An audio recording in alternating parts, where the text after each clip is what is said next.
Hello students, तो आज की क्लास में हम लोग क्यूब नंबर्स की कुछ स्पेशल प्रॉपर्टीज के बारे में पढ़ेंगे और कुछ इंटरेस्टिंग क्यूब नंबर्स को देखेंगे।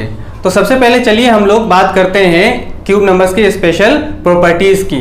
पहला क्वेश्चन निकल कर आता है कि क्या सभी के सभी सिंगल डिजिट वाले जो नंबर्स हैं उन नंबर्स का जब क्यूब नंबर करते हैं तो सिंगल डिजिट ही निकल कर आते हैं। तो हम लोग इस पैटर्न को देखते हैं कि इस टेबल को देखते हैं, क्या ऐसा कोई नंबर है सिंगल डिजिट का। तो देखिए ये जो 1 है ये सिंगल डिजिट का नंबर है और 1 से लेकर 9 तक हम देखें तो सभी के सभी सिंगल डिजिट वाले नंबर हैं। अब ये देख लेते हैं कि जब इनका क्यूब नंबर करते हैं तो क्यूब नंबर करने पर सिंगल डिजिट आते हैं या सिंगल डिजिट के अलावा कोई और भी डिजिट वाले नंबर निकल कर आते हैं। तो जब हम लोगों ने 1 का क्यूब किया तो क्या निकल कर आया 1, और जब 2 का क्यूब किया तो क्या निकल कर आया 8। तो 1 और 2 ऐसे दो सिंगल डिजिट वाले नंबर्स हैं जिनका क्यूब करने पर जो क्यूब नंबर्स आते हैं, जो क्यूब नंबर आ रहे हैं, परफेक्ट क्यूब आ रहे हैं, वो कौन है, सिंगल डिजिट वाले ही नंबर आ रहे हैं। उसके बाद 3 से देखें आप, 3 से लेकर 9 तक तो आप देखेंगे 3 और 4 ये दो ऐसे सिंगल डिजिट वाले नंबर हैं जिनका क्यूब करने पर जो नंबर निकल कर आ रहा है, यानी क्यूब नंबर निकल कर आ रहा है, वो कैसा आ रहा है, डबल डिजिट वाला, यानी 2 डिजिट्स वाले नंबर निकल कर आ रहे हैं। ये बात क्लियर हो रही है। इसी तरह से आप 5 से लेकर 9 तक, यानी 5, 6, 7, 8, 9 ये 2, 2, 4, 5 ऐसे सिंगल डिजिट वाले नंबर हैं जिनका क्यूब कर रहे हैं हम लोग। तो क्यूब करने पर जो क्यूब नंबर निकल कर आ रहा है वो कितने डिजिट वाले नंबर निकल कर आ रहे हैं, 3 डिजिट्स वाले नंबर निकल कर आ रहे हैं। यानी ये बात यहां से पता चल गई कि 1 से लेकर 9 तक ऐसे सिंगल डिजिट वाले नंबर्स हैं जिनका क्यूब करने पर सिंगल डिजिट वाला नंबर भी आ रहा है, डबल डिजिट वाला नंबर भी आ रहा है और ट्रिपल डिजिट वाला नंबर भी आ रहा है। यानी अब एक इंटरेस्टिंग बात आप लोगों को यह भी बताता चलूं कि 1 से लेकर 1000 तक जो नंबर्स हैं, 1 से लेकर 1000 तक जो नंबर्स हैं, तो जब आप इनके बीच जब आप क्यूब नंबर ढूंढेंगे तो आपको 10 ही ऐसे क्यूब नंबर हैं जो आपको दिखाई देंगे। आप देख लीजिए यहां से 1 से लेकर 10 तक आपने क्या किया, 1 से लेकर आपने 10 तक क्यूब नंबर निकाले। तो 1 से लेकर जब आपने 10 तक क्यूब नंबर निकाले तो यहां से जब 10 का क्यूब किया तो कितना आ गया, 1000 आ गया। तो ये 1 से लेकर 1000 है। 1 से लेकर 1000 के बीच अगर आप परफेक्ट क्यूब देखेंगे तो कितने परफेक्ट क्यूब निकले, देखिए 1, 2, 3, 4, 5, 6, 7, 8, 9, 10। ये बात क्लियर हो रही है कि 1 से लेकर अगर आपने 1000 तक नंबर्स गिने और गिनने के बाद अगर उसमें आपने क्यूब नंबर्स निकाले तो क्यूब नंबर्स की जो संख्या है, जो क्यूब नंबर्स की नंबर्स हैं वो कितने हैं, वो बस 10 ही है। ये बात क्लियर हो रही है। ये भी एक इंटरेस्टिंग फैक्ट है इसके बारे में। अब चलिए एक पैटर्न देखते हैं, जो प्रॉपर्टी है इसके, जो स्पेशल प्रॉपर्टी की तरफ बढ़ते हैं। तो ये हमारे पास एक पैटर्न निकल कर आता है। तो पैटर्न क्या है, पैटर्न है हमारे पास 2 cube minus 1 cube, 3 cube minus 2 cube, 4 cube minus 3 cube, 5 cube minus 4 cube. तो क्या निकल कर आता है यहाँ पे, ये आता है 1 प्लस 2 इंटू 1 इंटू 3। इसका क्या निकल कर आता है 1 प्लस 3 इंटू 2 इंटू 3। इसका क्या निकल कर आता है 1 प्लस 4 इंटू 3 इंटू 3।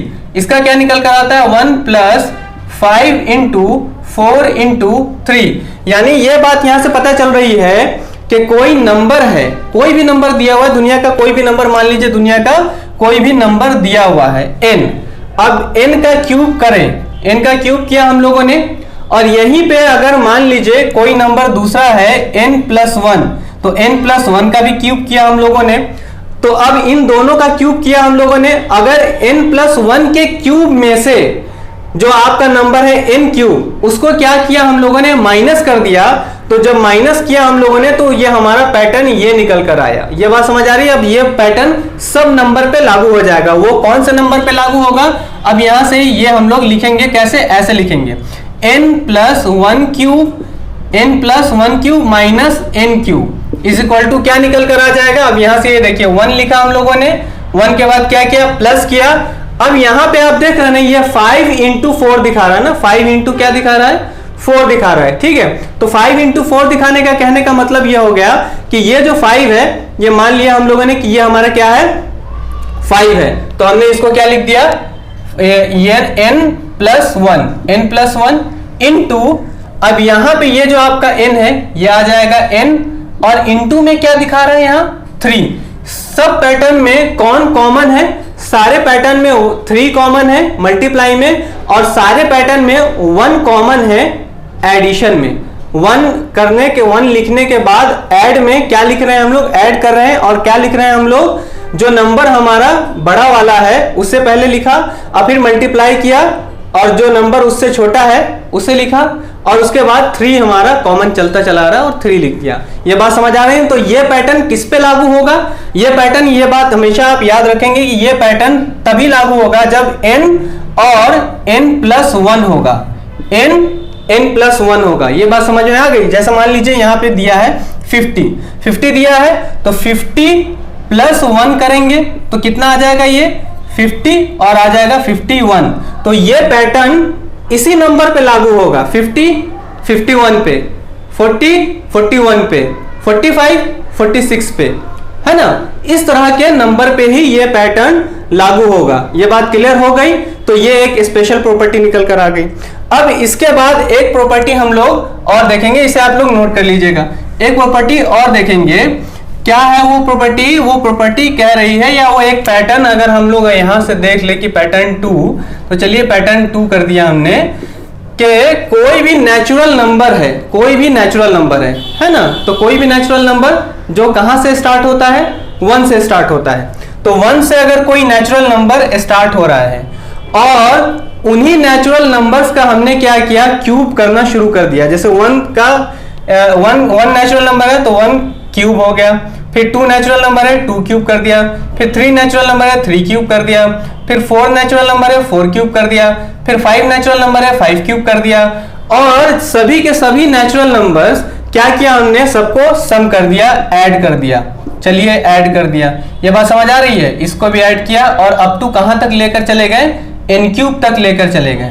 क्लियर हो रही है बात। यानी ये कह रहा है कि वैसे नंबर्स जो 1 से शुरू होते हैं, और अगर हमने वैसे नंबर का क्या किया, क्यूब करके और सम कर दिया, ऐड कर दिया, तो ऐड करने के बाद पता है क्या निकल कर आएगा, ऐड करने के बाद निकल कर आएगा कि जो नंबर आप ले रहे हैं, जो भी नंबर नेचुरल नंबर आप ले रहे हैं, और लेने के बाद जो भी मतलब कि जो 1 से शुरू हो रहा है वहां से अगर आप नेचुरल नंबर ले रहे हैं और लेने के बाद क्या कर रहे हैं, उनका क्यूब करके सम कर रहे हैं, तो ये इक्वल होगा किसके, ये इक्वल होगा इन्हीं के सम के स्क्वायर के बराबर, इन्हीं नंबर्स के सम के स्क्वायर के बराबर। 1 + 2 + 3 + 4 + 5 प्लस अप टू n का होल स्क्वायर, इसके इक्वल के बराबर होगा, इसके स्क्वायर के बराबर होगा। एग्जांपल के तौर पे देख लीजिए, जैसे हमने किया 1 क्यूब + 2 क्यूब + 3 क्यूब किया, करने के बाद हमने क्या किया, यहाँ पे लिख दिया 1 + 2 + 3 का होल स्क्वायर। अब इसका हम लोग क्या करते हैं, कैलकुलेशन करते हैं। 1 क्यूब का कितना आ गया 1, 2 क्यूब का कितना आ गया 8, + 3 क्यूब का कितना आ गया 27, और यहाँ क्या लिखा हम लोगों ने 1 2 3 3 3 6 स्क्वायर। अब इनको ऐड कीजिए आप, अब इनको ऐड करने पर क्या आ जाएगा, 27 और 1 28, 28 और 8 36 = 36। Is that clear. ये बात समझ आ रही है कि जो आपका फर्स्ट नेचुरल नंबर है, फर्स्ट नेचुरल नंबर का आप अगर क्यूब करेंगे और क्यूब करके जब आप उसका सम करेंगे, तो जो सम निकल कर आएगा, जो उनका टोटल निकल कर आएगा जब आप क्यूब करेंगे, उन्हीं का क्या करेंगे आप, उन्हीं नंबर का आप ऐड करके जब उनका स्क्वायर करेंगे, तो वो दोनों नंबर एक दूसरे के क्या होंगे, इक्वल होंगे। ये बात समझ आ रही है। अब यहां से हम लोग एक इंटरेस्टिंग बात पता करते हैं स्क्वायर नंबर के बारे में। अब वो इंटरेस्टिंग बात क्या है वो देख लेते हैं हम लोग। ये जो हमारे पास कुछ एग्जांपल्स हैं यहाँ पे लिखे हुए हैं, उन इंटरेस्टिंग क्यूब नंबर्स के एग्जांपल्स लिखे हैं। तो यहाँ पे क्या है ना, यहाँ पे ये क्वेश्चन कर रहा है कि ये जो 10 नंबर्स हैं, ये 10 नंबर में कौन क्यूब नंबर्स हैं और कौन क्यूब नंबर्स नहीं हैं, ये बात आप कैसे पता करेंगे।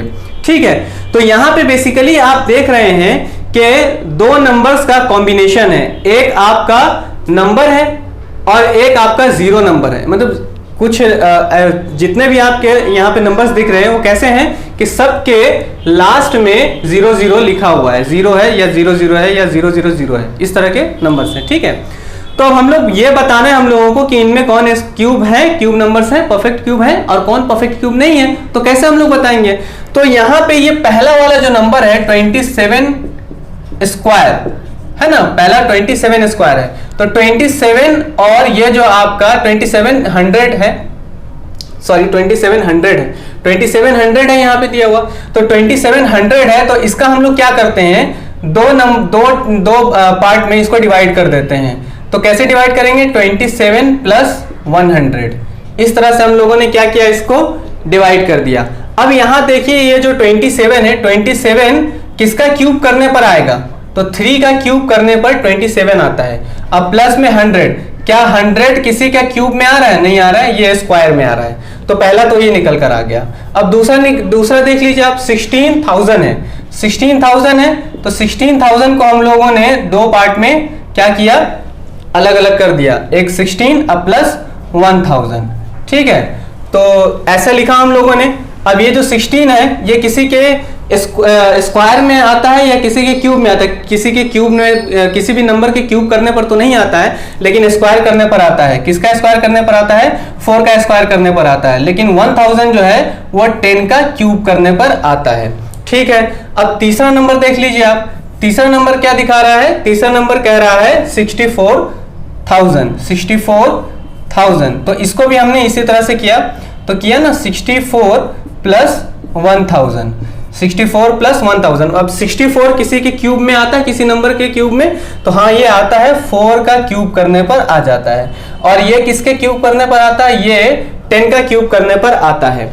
तो यहां से इस पैटर्न से क्या बात पता चली, ये बात पता चली कि अगर कोई एक नंबर क्या है आपका क्यूब में दिया है और दूसरा अगर स्क्वायर में है, 10 का स्क्वायर है, तो वो जो पैटर्न होगा, वो जो नंबर होगा, ये पूरा नंबर क्या होगा, ये पूरा number non perfect cube number होगा। ठीक है ना, ये भी आप देख लीजिए, ये भी देख लीजिए कि एक आपका किस में है, स्क्वायर में है, और दूसरा किस में, जो 10 है, 10 वाला जो पार्ट है वो किस में है, क्यूब में है, तो एक स्क्वायर में एक क्यूब में है, तो ये आपका नॉन परफेक्ट स्क्वायर होगा। अब यहाँ पे अगर आप देखेंगे तो ये दोनों के दोनों नंबर किस में है, ये दोनों के दोनों पार्ट क्यूब में है, तो ये जो आपका पार्ट है ये कैसा होगा, ये आपका परफेक्ट क्यूब होगा। ये बात समझ आ रही है। तो यहाँ पे आपके जो स्क्रीन पे ये जो नंबर्स दिख रहे होंगे, तो इन सभी नंबर्स को आप इन्हीं पैटर्न पे क्या कीजिए, दो पार्ट में अलग करके, और ये तलाशिए कि कौन कौन क्यूब नंबर है और कौन क्यूब नंबर नहीं है। ये बात क्लियर हो रही है। तो ये सारी बातें आप लोगों के लिए भले ही बेसिक्स होंगी, समझ आ रही ना बात, और हो सकता है कि आप लोग इन बातों को जानते होंगे, या हो सकता है कि आप लोग इन बातों को नहीं जानते होंगे और नहीं जानना चाहते होंगे, क्योंकि आप लोगों को ये लगता होगा कि अरे इन बातों को जानकर क्या होगा, क्या फायदा है। पर आप इस गलतफहमी में नहीं रहिएगा, इसलिए क्योंकि कोई भी जो मैथ से रिलेटेड बातें होंगी या किसी भी चीज से रिलेटेड बातें होंगी, छोटी ही क्यों ना हो, लेकिन वो छोटी बात नहीं होती है, छोटी मगर बहुत ही मोटी बात होती है। वो इसलिए क्योंकि हमें किसी भी मैथ्स के जो क्वेश्चंस होते हैं उनको सॉल्व करने के लिए ये जो बातें होती हैं बहुत इंपॉर्टेंट होती हैं, बहुत कारगर साबित होती हैं। और एक बात आप हमेशा याद रखिएगा कि जो मैं पढ़ा रहा हूँ, अब शुरू से फर्स्ट वीडियो से लेकर अब तक जो वीडियोस, जितनी भी वीडियोस बनी हैं, उन सभी वीडियो को आप देखें, तो देखने से आपको ये बात पता चलेगी कि किस तरह से आपके अंदर मैथमेटिक्स को लेकर इम्प्रूवमेंट शुरू हो गई है। और ये बात आप हमेशा याद रखिएगा कि अगर आपने मुझे से नहीं, आप जरूरी नहीं है कि मेरी वीडियोस को ही देखकर आप मैथमेटिक्स को सीखें, लेकिन मेरा कहना यह है कि आप मैथमेटिक्स को जरूर सीखें। हर वो स्टूडेंट जो आगे बढ़ना चाहता है, जो हर क्लास में जाना चाहता है या हर कंपटीशन को देना चाहता है, उसे ये मैथमेटिक्स जरूर आनी चाहिए। अगर नहीं आ रही है तो यहाँ ये बात क्लियर है कि कहीं ना कहीं आपको मैथमेटिक्स डेवलप करने में या फिर मैथमेटिक्स को अच्छी तरह से सॉल्व करने में दुश्वारी होगी, बिल्कुल बनी बात है, होनी ही होनी है। इसलिए क्योंकि जब तक आपका फाउंडेशन सही नहीं है तब तक आपकी जो बिल्डिंग है वो अच्छी नहीं हो सकती है। और एक बात आप मेरी हमेशा याद रखिएगा, हमेशा हमेशा हमेशा, शायद आपको किसी ने बताई हो, शायद नहीं बताई हो, अगर बताई हो तो आप कमेंट में ज़रूर बताएं कि किसने आपको बताई है, और अगर नहीं बताई है तो ये भी आपको बताएं कि पहली बार आपको पता चल रही है कि अगर आपने हाई स्कूल तक की मैथमेटिक्स को बहुत अच्छी तरह से सीख लिया है, हाई स्कूल तक ही, हाई स्कूल के आगे मत बढ़िए, लेकिन हाई स्कूल तक ही बहुत अच्छी तरह से सीख लिया है, एनसीईआरटीज़ हो या फिर ये आईसीएसई बोर्ड की जो मैथमेटिक्स की किताबें हों, उनमें जितने भी क्वेश्चंस आ रहे हों, जिस भी चैप्टर के क्वेश्चंस आ रहे हों, अगर उन्हें आप बहुत अच्छी तरह से सॉल्व कर पा रहे हैं, बहुत अच्छी तरह से आप सॉल्व करके आगे बढ़ पा रहे हैं, जहां पे आपको ज़्यादा रुकावट नहीं आ रही है, कहीं कहीं पे वो हो जाता है और होनी भी चाहिए, तो वो उसे छोड़कर निगलेक्ट कर दीजिए उसे। तो ये बात आप समझ लीजिए कि आप 8th तक के स्टूडेंट को तो बहुत अच्छी तरह से पढ़ा देंगे, बहुत क्लियरली पढ़ा देंगे, और ये तभी मुमकिन है जब आपकी मैथमेटिक्स, खुद की मैथमेटिक्स बेसिक लेवल से बहुत अच्छी हो। और दूसरी बात, ये जो सबसे ज़्यादा मोस्ट इम्पॉर्टेंट बात है वो ये है कि दुनिया में आप कहीं भी चले जाइए, जहां आपका दिल करे वहां चले जाइए, और अगर मैथमेटिक्स आपको सिर्फ हाई स्कूल लेवल तक ही आती है ना, जो जिस तरह से मैंने आपको बताया है कि हाँ आपकी जो मैथमेटिक्स है ऐसी हो जानी चाहिए कि हाई स्कूल तक की जितने भी मैथमेटिक्स के किताबें हैं उन सभी किताबों के क्वेश्चंस आप क्या करें, देखते ही सॉल्व कर लें, तो इस बात का ये मतलब होता है कि आप दुनिया के किसी भी कंट्री में चले जाइए, किसी भी शहर में चले जाइए, आप वहाँ पे सरवाइव कर जाएंगे और भूखे कभी नहीं मरेंगे, अगर आपकी मैथमेटिक्स सिर्फ हाई स्कूल तक ही क्या है, अच्छी है। और उसके लिए क्या चाहिए, उसके लिए यही चाहिए कि आपका फाउंडेशन बहुत अच्छा होना चाहिए। अब आप फाउंडेशन के लिए या तो जिसका दिल करे उसका पढ़ें, आप जिससे दिल करे, जिससे दिल भरे, जिसका आपको लगे लेक्चर कि हाँ इनके जो लेक्चर हैं, इस टीचर के जो लेक्चर हैं बहुत कारगर हैं मेरे लिए, तो आप उन टीचर के लेक्चर्स ज़रूर पढ़ें। लेकिन ये नहीं करें कि कभी इनके लेक्चर पढ़ लिया, कभी उनके लेक्चर पढ़ लिया, कभी उनके लेक्चर पढ़ लिया, नहीं, आप उन्हीं को पढ़ें और कॉन्टिन्यूसली उन्हीं के लेक्चर को देखें। अगर मेरी वीडियोज़ आप देख रहे हैं तो मैं आप लोगों से बिल्कुल ये कहूँगा कि आप लोग शुरू से मेरी वीडियोस को ज़रूर देखिए, ताकि आप लोगों को एक दूसरे से जो वीडियोस जो रिलेटेड हैं वो आपको देखने को मिलेंगे, और साथ ही साथ आप लोगों को ये देखने को मिलेगा कि एक पैटर्न से जो क्लासेस हैं चलती चली आ रही हैं, एक पैटर्न से, ताकि आप लोगों को भी सीखने में जो मैथमेटिक्स है उनमें दिक्कत ना आवे। इसीलिए मैं इस तरह की वीडियोस शुरू में बना रहा हूँ, ठीक है। तो ठीक है, आज के लिए बस इतना ही है। अपना और अपनों का ख्याल रखिएगा। अल्लाह हाफिज़।